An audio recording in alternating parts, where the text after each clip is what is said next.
The senator from Alaska. Aye, it's unanimous consent for the quorum to be evisciated. Without objection. Mr. President, I'd like to say a few words on the nuclear agreement that's being negotiated with Iran. I want to start by commending the members of the Foreign Relations Committee, particularly Senator Corker, the chairman of that committee, where they moved the Corker-Menendez bill through the committee a few days ago with a unanimous vote. Very important work. It's a good start to a critically important topic for the American people. And I know it was a struggle. We read about it in the press, what happened. But it's important to recognize it's a struggle that should not have been.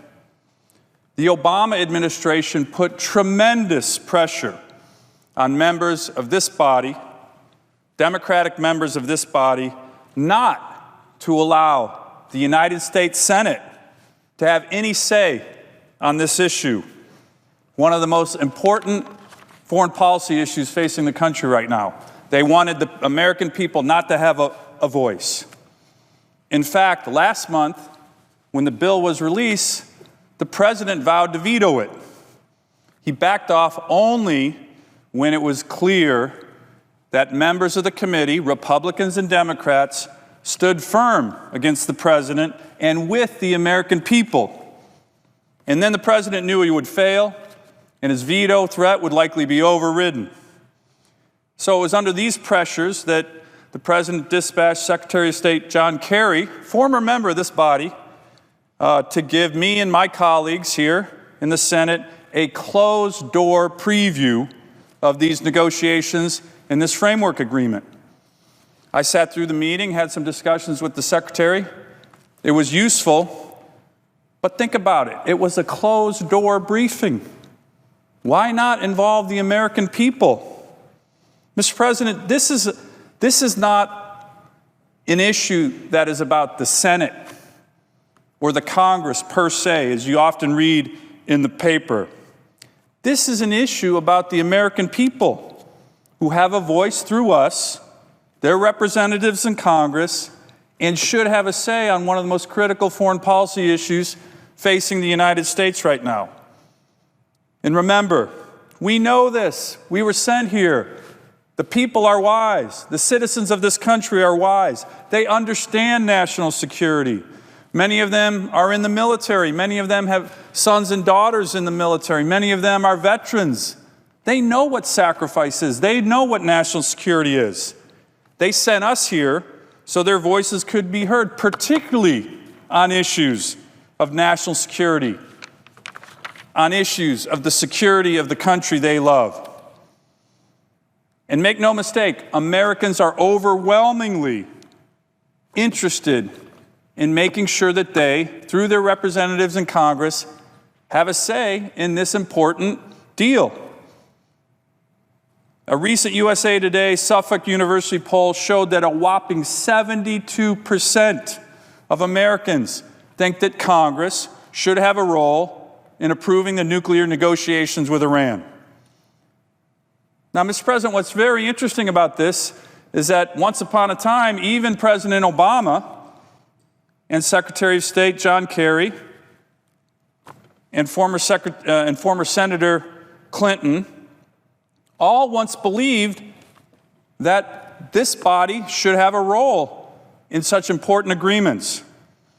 They said that Congress should approve any sweeping deals.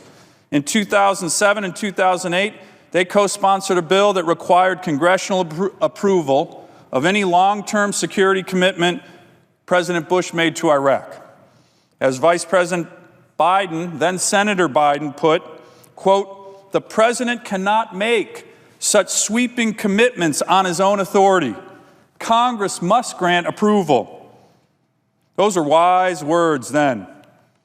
And I believe they're wise words today. Why is that?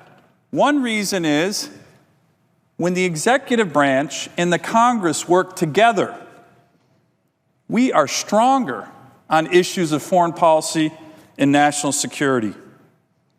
Think about all the different times in which this body, through treaties and other agreements, worked with presidents of both parties, bipartisan, to make sure that we were speaking strongly together on critical issues of national security. Mr. President, I served under Condoleezza Rice as an Assistant Secretary of State, working on these kind of issues, sanctions on Iran, terrorist finance issues, and I saw that when the executive branch was working with the Congress, we were stronger. We were stronger. So as I mentioned, when then Senator Biden mentioned these words about congressional approval, these were wise words. And yet now, the Vice President, Secretary Kerry, President Obama, all members, previous members of this body, are ignoring their own previous advice and previous wisdom. And they're ignoring the American people in the process, the American people through their representatives in Congress. So where does that leave us today? My own view is that the President should have reached out to the Congress from the very beginning and said he wanted to work with us for its approval on this important agreement so we could be stronger as a country, the executive branch and the Congress working together, unified, to enhance America's national security. He should have looked to the Constitution and said that this potential agreement, whether the biggest state sponsor of terrorism in the world should get a nuclear weapon and when, was an important enough issue, a national security issue, that the President should have looked to the Congress and the Constitution and said, I'm going to submit this as a treaty. He should have been willing to make the case to the American people and convince 2/3 of the United States Senate to vote for this agreement as required by the Constitution. But he chose another path, the go-it-alone path, where even just a few weeks ago, the administration signaled that it was not going to show the agreement, the key annexes of this agreement, to the Congress, and that any attempts to force him to do so would be vetoed. This was a mistake. This is a mistake. And we're starting to change this. Mr. President, you know, the United States State Department, in these kind of matters, urges any administration, Republican or Democrat, to use the utmost caution when deciding how to deal with international treaties on key foreign policy issues and the Congress. Let me quote from the State Department guidelines. Quote, in determining whether an international agreement should be brought into force as a treaty or as an international agreement other than a treaty, the utmost care is to be exercised to avoid any invasion or compromise of the constitutional powers of the President, the Senate, and the Congress as a whole. That's the State Department, the utmost care. But the Obama administration didn't take the utmost care on this matter. In fact, their goal has been to shut out the American people on this deal. So what are we doing? The Congress is having to force the President to let the American people be heard. That's what we're doing. And I believe in many ways that's sad.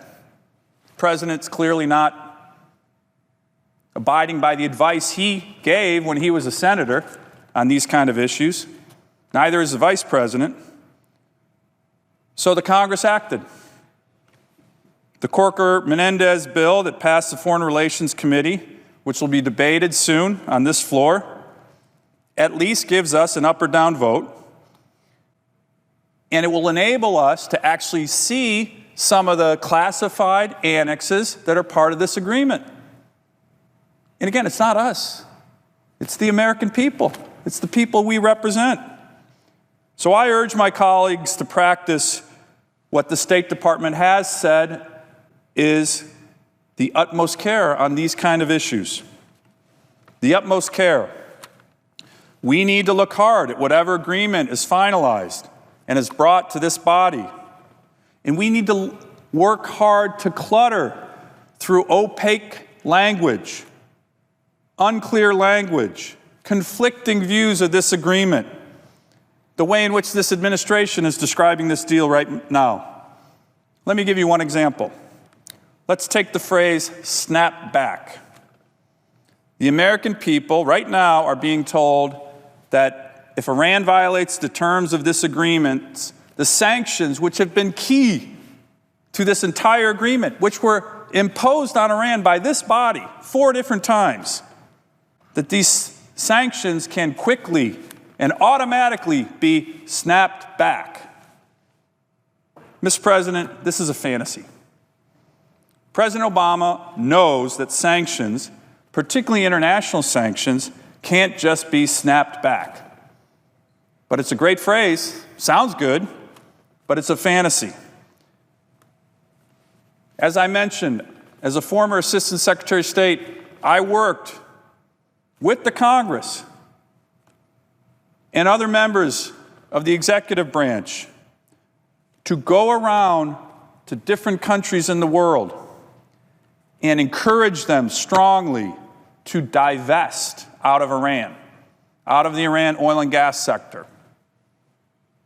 We worked, in many ways, we said, if you don't take action, divesting out of Iran, it's very likely that the Congress will sanction you. We worked with the Congress.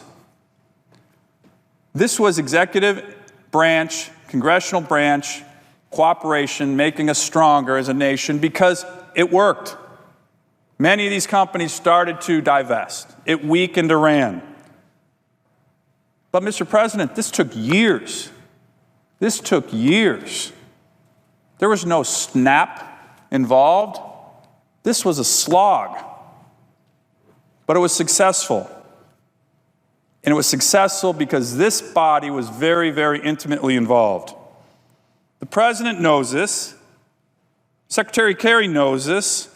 But the fact that they're willing to say, don't worry, sanctions will be snapped back in an instant, should otherwise make us all nervous. They need to explain to the American people how this snapback will work. Think about it.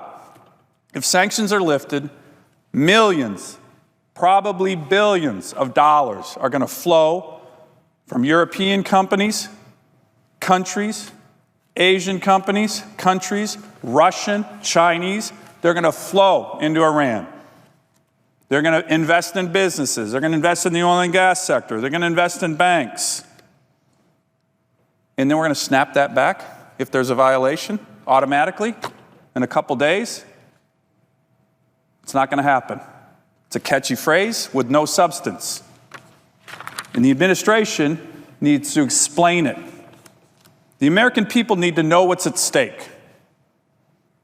The Secretary, the President need to be clear with the American people on exactly what's in this agreement. They need to level with the American people.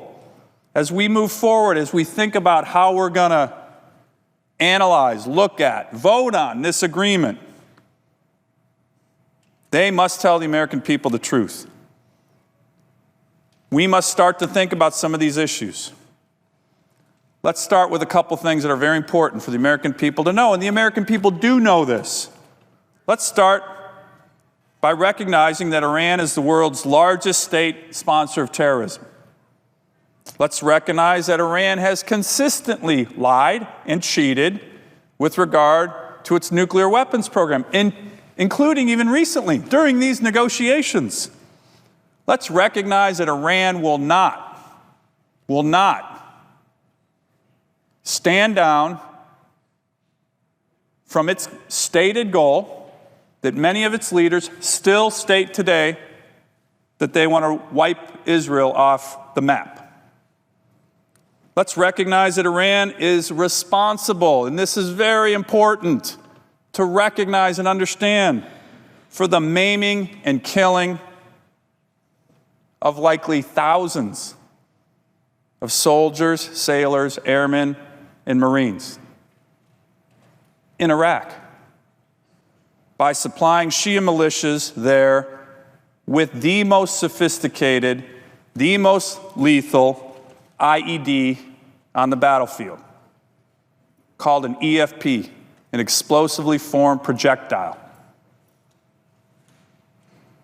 And if you were in Iraq as a U.S. military member and you were in a vehicle that hit one of these IEDs, you are either going to be killed or seriously maimed. And this was something that I witnessed during my time as a staff officer to the commanding general, U.S. Central Command, when I was in Iraq as a Marine. Let's recognize that from what we know right now in terms of this deal, Iran doesn't appear to have given up much at all. They will keep thousands of nuclear centrifuges. They will keep their missile development programs. They will keep their nuclear infrastructure. They will continue to support and sponsor terrorism around the world, the largest state sponsor of terrorism. And the American people need to know if we do lift sanctions. And it's not clear when we're going to lift them. The Iranians are saying we're going to lift them right away.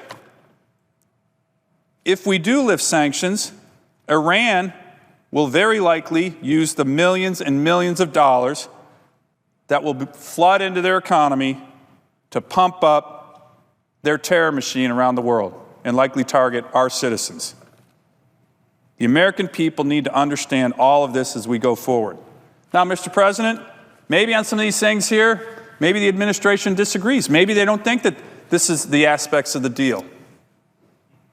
And if none of this is true, then let Secretary Kerry and his team come forward to the Congress and make the case in public to the American people that this isn't the case, that this is a deal that will keep us safe, that this is a deal with a regime that is trustworthy. Let them make that case. The Congress needs to be very involved, and we're involved because it's respect for the people we represent. Thank you, Mr. President. I yield the floor.